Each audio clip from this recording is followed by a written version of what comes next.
अंडों की खेती। एक वक्त का किस्सा है। काशान नगर गांव में एक आदमी रहता था जिसके पास बहुत पैसा और जमीन थी, लेकिन उसकी जमीन में बरसात होने के बावजूद भी फसल नहीं उगती थी। उसने अपनी जमीन में हर तरह का बीज बोया, लेकिन फसल मुरझा जाती और जमीन दोबारा बंजर हो जाती थी। ये बात उसके लिए बहुत परेशान कुन थी। मालिक, इस बार भी फसल मुरझा गई है, मैं अभी देख कर आ रहा हूँ। ये तुम क्या कह रहे हो? इस बार तो हमने जमीन में बीज भी बहुत महंगा बोया था, फिर भी फसल मुरझा गई। जी मालिक, फसल मुरझा गई है। मुझे तो लगता है इस जमीन पर कोई फसल नहीं उग सकती। मालिक, एक मशवरा है अगर आप मानो तो। हाँ मुंशी, बताओ क्या मशवरा है तुम्हारे पास? मालिक, मैं तो कहता हूँ इस जमीन को औने पौने रेट पर बेच दो। इस तरह तो आप अपना पैसा और मेहनत दोनों जाया करोगे। हाँ तुम ठीक कह रहे हो, जमीन पर लिखकर लगा दो कि ये जमीन बराए फरोख्त है। फिर मुंशी ऐसा ही करता है और जमीन पर लिखकर लगा देता है। इस तरह कई दिन गुजर जाते हैं। फिर एक आदमी की नजर उस पर पड़ती है। वो जमीन देखकर बहुत खुश हो जाता है और जाकर ये खबर अपने भाई को बताता है। बैठे भाई, अपना काम बन गया। 7 हमारे गाँव में एक जमीन बराए फरोख्त है, कमाल की जमीन है। मैं तो कहता हूँ फौरन इसका सौदा बना लो, इससे पहले कि वो जमीन कोई और ले जाए। ओ भाई, क्या तू हर काम में हाड़ा हुड़ी मचा देता है? पहले भी तेरे कहने पर कचौरी के पत्तों में पैसा डाला था, सारा पैसा डूब गया। ओ भाई, वो कचौरी के पत्ते थे, ये जमीन है। और जमीन कीमत बढ़ाती है, कम नहीं करती। सही मशवरा दे रहा हूँ, बहुत फायदा उठाओगे। चल फिर तू जमीन के मालिक का पता लगा, आज शाम में ही उसके पास चलते हैं। फिर मीठे का भाई उस जमीन के मालिक का पता लगाता है और वो शाम में ही उसके पास पहुंच जाते हैं। जी सेठ साहब, मैंने सुना है आप अपनी जमीन बेच रहे हो। हाँ तुमने बिल्कुल ठीक सुना है, हम ये गांव छोड़कर जा रहे हैं, इसलिए सोचा कि ये जमीन भी सेल कर दें। बहुत अच्छा सोचा है आपने। आजकल तो वैसे भी जमीनों पर बहुत कब्जे हो रहे हैं, हमें तो जमीन खरीदते हुए बहुत डर लग रहा है। ये सुनकर जमीन का मालिक डर जाता है और कहता है, नहीं भाई, तुम्हें डरने की जरूरत नहीं है। तुम ये जमीन खरीद लो, मैं तुम्हें सस्ती दे दूंगा। सस्ती? कितनी सस्ती दे दोगे तुम जमीन मुझे? मैं तुम्हें 5 लाख रुपए की दे दूंगा। मीठा ये सुनकर खुश हो जाता है और कहता है, 5 लाख रुपए बहुत ज्यादा हैं। अगर देनी है तो 3 लाख रुपए में दे दो, वरना हम जा रहे हैं। चल छोटे, चल यहाँ से। नहीं, 3 लाख रुपए में सौदा पक्का। तुम 3 लाख रुपए की जमीन ले लो। ठीक है सेठ साहब, हम कल आपको 3 लाख रुपए दे देंगे। ये कहकर वो दोनों वहाँ से चले जाते हैं। अरे वाह मीठे भाई, क्या सौदा मारा है आपने। कसम से इतनी महंगी जमीन 5 लाख रुपए में भी नहीं, 3 लाख रुपए में हथिया ली। ओ भाई, जब उसने कहा कि हम ये गांव छोड़कर जा रहे हैं तो मैंने भांप लिया कि ये मजबूर हैं और अपनी सोने हीरे जैसी जमीन हमें किसी कीमत पर भी देने के लिए राजी हो जाएंगे। तो मैंने 3 लाख रुपए का पत्ता फेंका और वो सीधा पत्ता जाकर उसकी खोपड़ी पर लगा। और फिर भाई उसकी खोपड़ी मफलूज हो गई और हमारा सौदा बन गया। हाँ ऐसा ही है। अच्छा तू रुक, मैं अंदर से 3 लाख रुपए लेकर आता हूँ और फौरन जाकर वो जमीन खरीदते हैं, इससे पहले कि वो जमीन कोई और खरीद कर ले जाए। फिर मीठा अंदर आकर अलमारी से 3 लाख रुपए निकालता है तो उस वक्त उसकी बीवी सो रही होती है। मीठा जैसे ही पैसे ले जाने लगता है तो आवाज आती है, भागते हैं दबे पाँव के कोई जाग न जाबे। चोरी करने वालों की यही खास अदा है, खराटे मार के सोती है जो औरतें घर पे, मिठे जैसा शोरी फकत उनकी सजा है। ओ बेगम अभी मत रोक, बहुत प्यारा सौदा हाथ लगा है, इसीलिए पैसे लेकर जा रहा हूँ। मिठे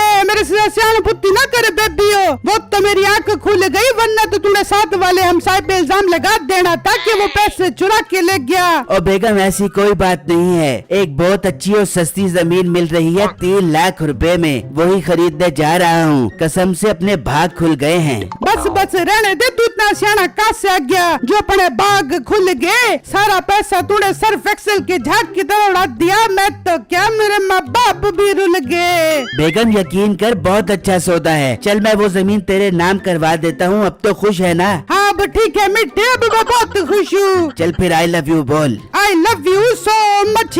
कुछ मच्छियाँ। फिर मीठा पैसे लेकर बाहर आता है और वो दोनों पैसे जमींदार को दे देते हैं और उससे जमीन खरीद लेते हैं। अब उनका मिशन होता है उन पर अच्छी फसल उगाना। ये ले बेगम, पढ़ ले, तेरे नाम पर जमीन खरीदी है, अब तो खुश है ना? हाँ मिठे, मैं बहुत खुश हूँ। देख लो अब्बू जान, मिठे ने पूरे 2 बिघे जमीन मेरे नाम करवा दी है। अब अब्बू मेरे शोहर की इज्जत किया करो, मैं अपने शोहर की बेइज्जती बिल्कुल ना बर्दाश्त कर बेबूंगी। हाय हाय बेटा, अब तो हम सब मीठे की इज्जत करेंगे। अच्छा मिठे, जमीन तो खरीद लिया, अब इस पर कोई अच्छी फसल उगा ले ताकि पैसों की लाने लग जाए। बेगम तू फिक्र मत कर, मेरे जहन में बहुत अच्छा आइडिया आया है। आज ही मैं जाकर मजीरों से बात करता हूँ और जमीन ठेके पर दे देते हैं, हर महीने पैसे आएंगे।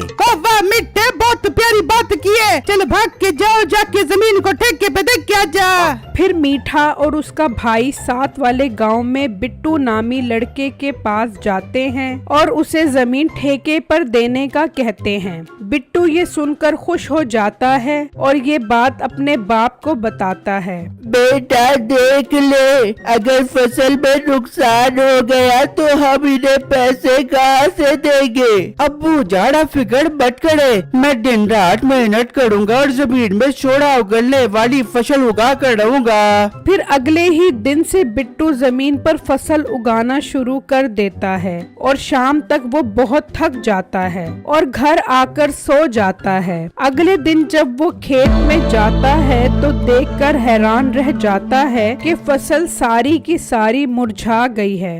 बिट्टू समझ जाता है कि ये जमीन किसी भी किस्म की फसल नहीं उगा सकती। वो ये बात जाकर मीठे को बताता है तो मीठा कहता है, और मोटे पेट वाले, मैंने तुझे जमीन ठेके पर दी थी, अब वो फसल उगाए या ना उगाए मुझे कुछ नहीं पता। मुझे तो बस मेरी जमीन के पैसे चाहिए, वरना मैं तेरा जीना हराम कर दूंगा। बिट्टू ये बात सुनकर बहुत परेशान हो जाता है और अपने बाप को ये बात बताता है। उसका बाप ये सदमा बर्दाश्त नहीं कर पाता और बेहोश हो जाता है। अब्बू जाड़ आंखें खोले, अब्बू जाड़ आपको क्या हो गया है? अब्बू जाड़। बिट्टू परेशानी में गांव के हकीम के पास जाता है। हकीम साहब जल्दी चले, मेरे अब्बू की तबीयत बहुत खराब हो गई है, जल्दी हमारे शहर चले हकीम साहब। हकीम साहब बिट्टू के साथ घर आते हैं और उसके बाप को देखते हैं। लगता है इन्होंने कोई बहुत बड़ा सदमा लिया है जो इनकी हालत ऐसी हो गई है। जी हकीम साहब, हम गरीब लोगों की किस्मत में तो बस परेशानी ही परेशानी है। फिर बिट्टू हकीम साहब को सारी बातें बताता है और इतनी ही देर में बाहर से आवाज आती है, ओ मोटे बाहर आ, मैं अपने पैसे लेने आया हूँ, अभी के अभी बाहर आ।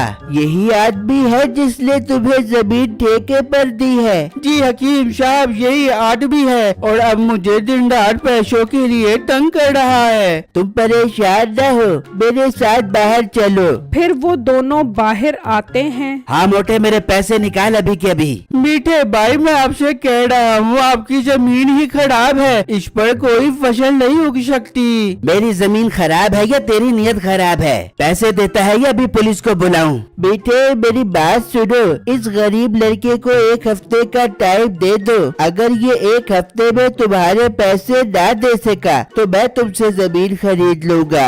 हाँ ठीक है, मगर मैं ये जमीन 10 लाख रुपए से 1 रुपया भी कम में नहीं बेचूंगा। ठीक है, मुझे सौदा मंजूर है। हकीम साहब, ये आप क्या कह रहे हैं? मैं इस बंजर जमीन के पैसे कहाँ से दूंगा? अब तुम जो मर्जी बोलो, अब हमारा सौदा पक्का हो गया है। मैं 1 हफ्ते बाद आकर 10 लाख रुपए ले जाऊंगा। ये कहकर मीठा चला जाता है और हकीम साहब बिट्टू को अपनी दुकान पर ले आते हैं और उसे अनमोल बीज देते हैं। ये कैसे बीज हैं हकीम साहब? बेटू, ये बीज जाकर जमीन में डालकर अंदर जाकर सो जाना, फिर देखना इसका कमाल। बिट्टू ऐसा ही करता है, वो बीज अंदर डालकर सो जाता है। फिर अगले दिन जब वो खेत में जाकर देखता है तो वहाँ अंडों की फसल उगी होती है। बिट्टू और उसका बाप ये देखकर बहुत खुश हो जाते हैं और अंडों की सप्लाई शुरू कर देते हैं। जल्द ही उनके पास बहुत सारा पैसा आ जाता है।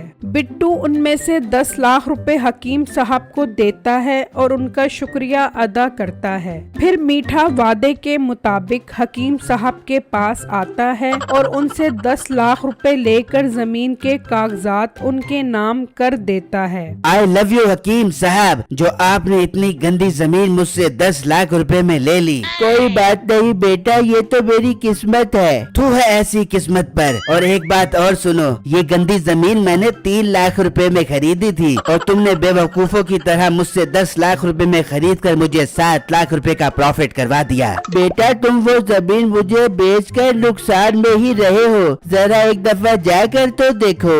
अभी देख लेता हूँ उस बंजर जमीन को जाकर, ऐसी क्या बात है। जब मीठा वहाँ जाता है तो देखकर हैरान रह जाता है कि जमीन तो अंडों की फसल से भरी पड़ी है। मीठा ये देखकर बहुत सदमे में आ जाता है और इसी सदमे की वजह से उसे बुखार हो जाता है। मेरी वीडियो को लाइक और मेरे चैनल को सब्सक्राइब जरूर कीजिएगा। शुक्रिया।